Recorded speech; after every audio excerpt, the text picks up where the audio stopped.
మన బుర్రలో నిరంతరం ఒక గొంతు వినిపిస్తూనే ఉంటుంది కదా. అవును, నిజమే. ఎప్పుడూ ఏదో ఒకటి మాట్లాడుతూనే ఉంటుంది. అంటే రేపు మీటింగ్ ఎలా జరుగుతుంది, లేక నిన్న వాళ్ళు నన్నెందుకు అలా అన్నారు, నా భవిష్యత్తేంటి, ఇలాంటివన్నమాట. ఖచ్చితంగా.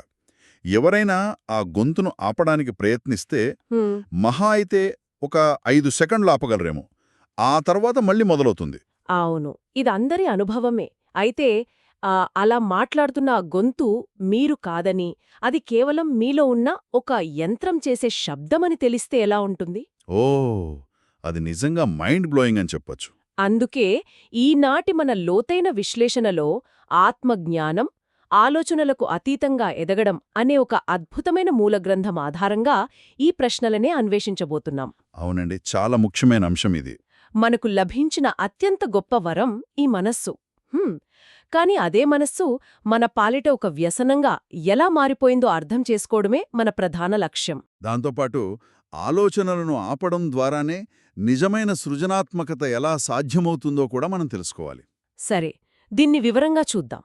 మన ఎదుగుదలకు, అంటే అడవుల నుండి సిటీల దాకా రావటానికి కారణం ఆలోచించడమే కదా. అవును, అందులో సందేహం లేదు. అలాంటప్పుడు ఈ ఆలోచించడం అనేది ఒక ప్రాబ్లం అని ఈ గ్రంథం ఎందుకంటోంది? ఎందుకంటే మనం ఆ సాధనాన్ని వాడే పద్ధతి పూర్తిగా తప్పిపోయింది కాబట్టి. ఒక సాధనమంటే? చూడండి, మనసు అనేది ఒక నిర్దిష్టమైన పని చేయడానికి ఉపయోగపడే ఒక పనిముట్టు మాత్రమే. ఒక స్క్రూడ్రైవర్నో లేదా సుత్తినో తీసుకుందాం.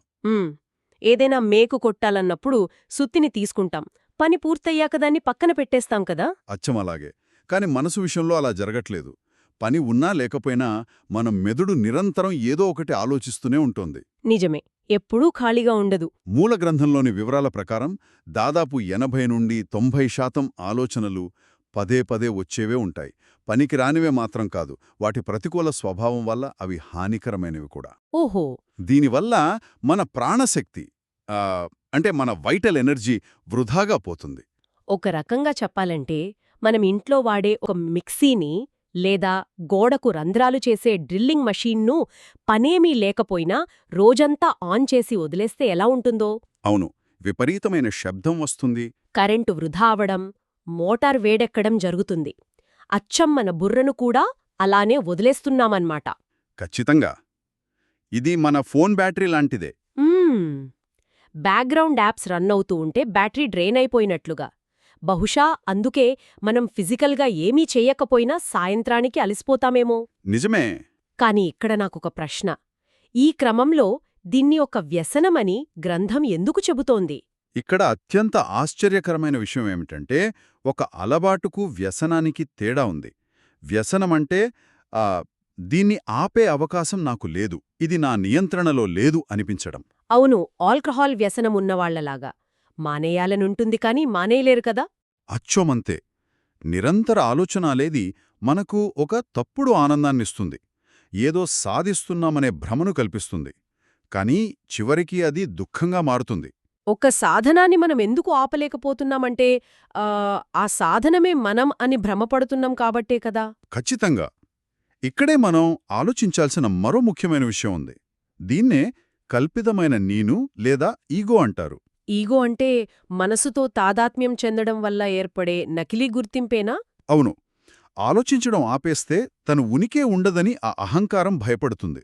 ఒక్క నిమిషం, ఇక్కడొక బలమైన ప్రశ్న అడగాలి. అహంకారం భయపడుతుంది సరే, కాని రేపటి గురించి ప్లాన్ చేసుకోవడం, గతం నుండి నేర్చుకోవడం ముఖ్యం కదా. అవును, ప్లానింగ్ ముఖ్యం. మరి అహంకారం గతం భవిష్యత్తు గురించి ఆలోచిస్తే తప్పేముంది? రేపు ఏంటి అనే ప్లాన్ లేకపోతే ఎలా? ఇక్కడే అసలు చిక్కుంది. ఈగో దృష్టిలో వర్తమానం అంటే ప్రస్తుత క్షణం అనేది ఉండదు. అంటే ఇప్పుడు జరుగుతున్నదాన్ని పట్టించుకోదంటారా? అవును, అని ఎప్పుడూ గతాన్ని బతికించుకోవడానికి ప్రయత్నిస్తోంది, లేదా భవిష్యత్తులో ఏదో సాధిస్తేనే సంతోషం దొరుకుతుందని నమ్ముతుంది. పని జరిగితే నేను ప్రశాంతంగా ఉంటాను అని వాయిదా వేస్తుందన్నమాట. కరెక్ట్. ఇది వర్తమానాన్ని పూర్తిగా తప్పుగా అర్థం చేసుకుంటుంది, లేదా భవిష్యత్తు కోసం కేవలం ఒక మెట్టుగా మాత్రమే వాడుకుంటుంది. విముక్తికి అసలైన తాళంచెవి వర్తమానమే అని మనం గ్రహించాలి. అంటే ప్రస్తుత క్షణంలో ఉండాలంటే ఆలోచనలు ఆపాలి. ఖచ్చితంగా. కాని ఇక్కడే ఒక భయం వస్తోంది. ఆలోచనలు ఆపేస్తే మనం జంతువుల్లా మారిపోతామా, మన విచక్షణ జ్ఞానం కోల్పోతామా అనిపిస్తోంది. చాలామందికి కలిగే సహజమైన సందేహం ఇది. కానీ ఆత్మజ్ఞానమంటే ఆలోచనల కంటే కిందికి పడిపోవడం కాదు.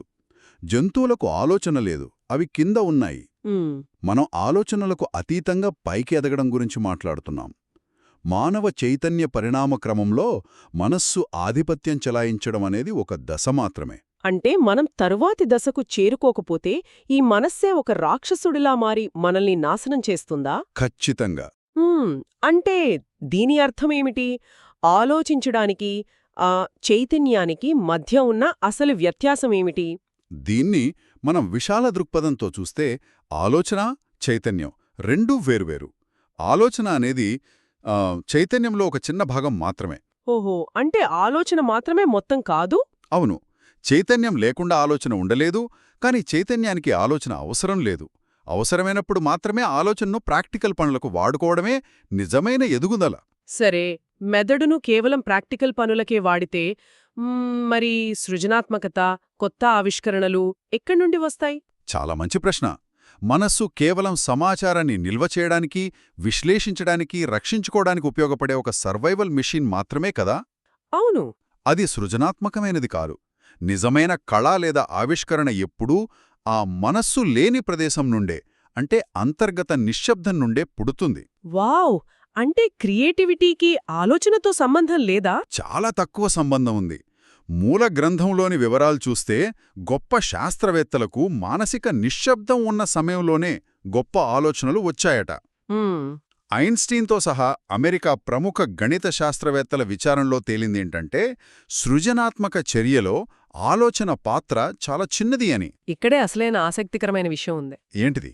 అంటే చాలామంది శాస్త్రవేత్తలు సృజనాత్మకంగా లేకపోవడానికి కారణం వాళ్ళకి ఎలా ఆలోచించాలో తెలియక కాదు, ఆలోచించడం ఎలా ఆపాలో తెలియకనే అనమాట.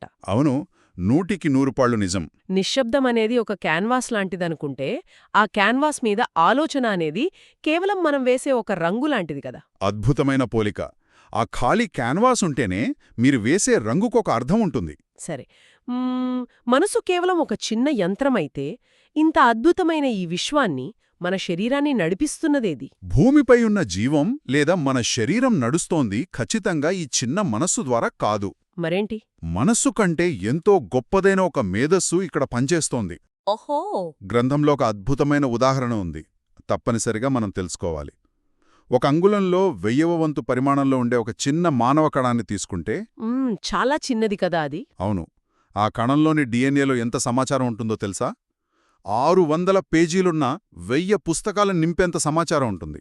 వావ్! ఒక్క నిమిషం, 1000 పుస్తకాల ఒక చిన్న కణంలోనా? అవునండి. ఇది ఒక ముఖ్యమైన ప్రశ్న లేవనెత్తుతుంది.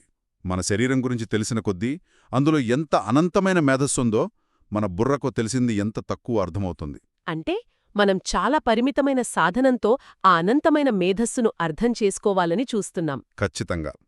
మనసు ఎప్పుడైతే నిశ్శబ్దంగా మారి ఆ అనంతమైన మేధస్సుతో తిరిగి అనుసంధానమవుతుందో అప్పుడే అది అత్యంత అద్భుతమైన సాధనంగా మారుతుంది. నిజంగా ఈనాటి చర్చ చాలా విషయాలను స్పష్టం చేసింది. మనం నేర్చుకున్న ముఖ్య విషయాలను ఒకసారి సారాంశంగా చూస్తే ఆ మనస్సును ఒక పనిముట్టులా వాడాలి. అవును, దానికి బానిస కాకూడదు. అలాగే గతం, భవిష్యత్తులనే భ్రమల నుండి బయటపడి వర్తమానంలో జీవించాలి. ఖచ్చితంగా. మరియు నిశ్శబ్దం ద్వారానే నిజమైన చైతన్యాన్ని, సృజనాత్మకతను మనం చేరుకోగలం కదా. అవునండి, ఇవి చాలా ముఖ్యమైన టేకవేస్. ముగించే ముందు వినేవారికి ఒక బలమైన ఆలోచనను వదిలిపెట్టాలి. గ్రంథంలో ఒక హెచ్చరిక ఉంది. మనం తర్వాతి దశకు చేరుకోకపోతే రాక్షసుడిలా మారిన మన మనసే మనల్ని నాశనం చేస్తుంది అని. చాలా గంభీరమైన మాట ఇది. అవును, ఈ రోజువారీ జీవితంలో ఆ రాక్షసుడు అంటే over thinking, depression, technology addiction రూపంలో ఇప్పటికే మన చుట్టూ ఉన్నాడా అనిపిస్తోంది. నిజమే, మనం చూస్తూనే ఉన్నాం కదా చుట్టుపక్కల. మరి ఆ రాక్షసుని ఓడించడానికి మనం చేయాల్సిన ఏకైక యుద్ధం కేవలం నిశ్శబ్దంగా కూర్చోవడమేనా? దీని గురించి ఒకసారి ఆలోచించండి. మరో లోతైన విశ్లేషణతో మళ్ళీ కలుద్దాం.